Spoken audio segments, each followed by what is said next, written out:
Released in 1996, Star Wars Shadows of the Empire is a significant piece of the Star Wars franchise and was one of the first Star Wars games designed for a new generation of gaming on the Nintendo 64.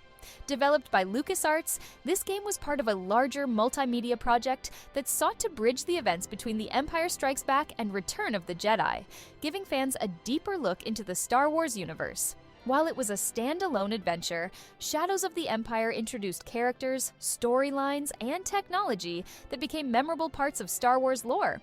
Its ambitious design, blending multiple gameplay styles, and its role in expanding the Star Wars universe make it a classic worth exploring. The concept was unlike any other Star Wars project at the time.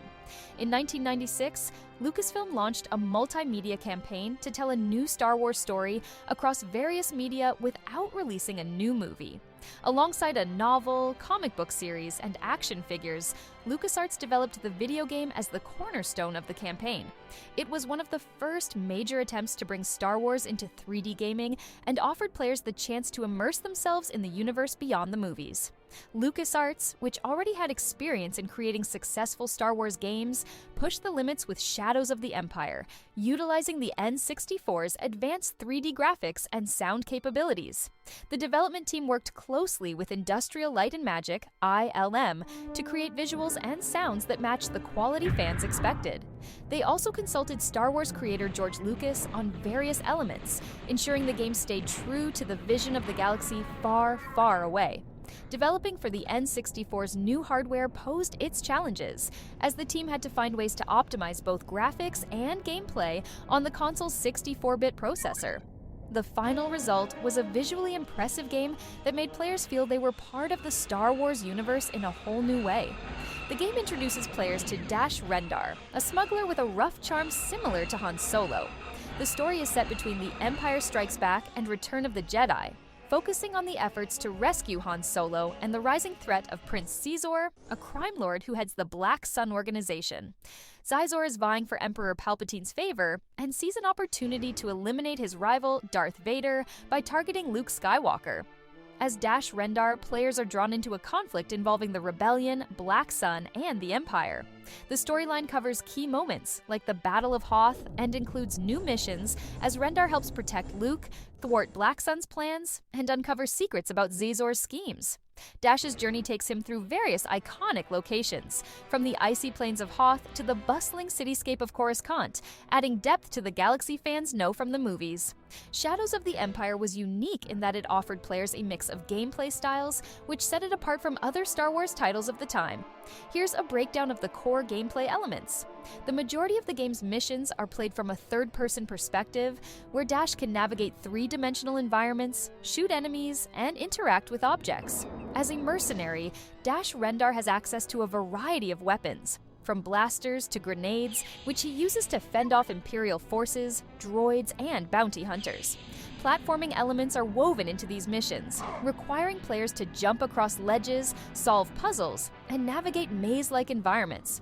Though a bit rough around the edges by today's standards, the platforming was an ambitious inclusion for its time, giving players more freedom of movement. One of the game's most memorable segments is the Battle of Hoth, where players pilot a snowspeeder and take down AT-ATs using the tow cable, a gameplay experience later adapted in Rogue Squadron. This segment immerses players in the action of one of Star Wars' most iconic battles, capturing the intensity of the fight against the Empire. Additional vehicle segments include speeder bike chases and space combat. In one memorable mission, players control Dash's ship, the Outrider, and engage in a space battle with TIE fighters. The variety of vehicles and playstyles helped keep the gameplay fresh and dynamic. Each level concludes with a unique boss battle, ranging from encounters with giant droids to a confrontation with Boba Fett. These fights test the player's combat skills and knowledge of the game's mechanics. The level design is expansive, taking players through locales like Echo Base on Hoth, the seedy streets of Ord Mantell, and Zizor's Palace on Coruscant. These levels are filled with secrets and hidden items that reward exploration. The game makes great use of sound, with an original score inspired by John Williams' classic compositions.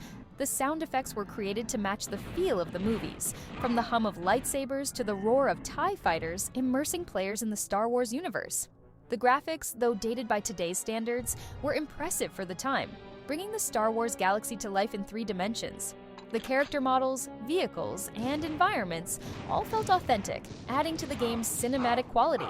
Shadows of the Empire wasn't just a game, but part of a larger campaign that included a novel, comic series, and even a toy line. This project was a bold move by Lucasfilm to see if they could create a successful story expansion for Star Wars without a movie. The campaign was a hit, showing that Star Wars fans were hungry for new stories, even without a new movie. Dash Rendar's ship, the Outrider, was LucasArts' answer to the Millennium Falcon, meant to give players a familiar yet distinct ship to root for. In fact, the Outrider made a brief appearance in the 1997 special edition of A New Hope, making it one of the few pieces of the Shadows of the Empire project to cross over into the movies. It was one of the first games on the Nintendo 64 to attempt realistic 3D environments.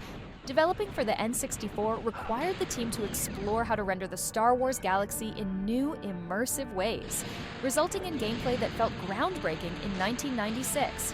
Prince Sizor, the main antagonist of Shadows of the Empire, has become a memorable character in Star Wars expanded lore. Though he didn't appear in the movies, Sizor's ambitious, ruthless personality and leadership of Black Sun have kept him relevant in Star Wars novels and comics, showing the lasting impact of the story.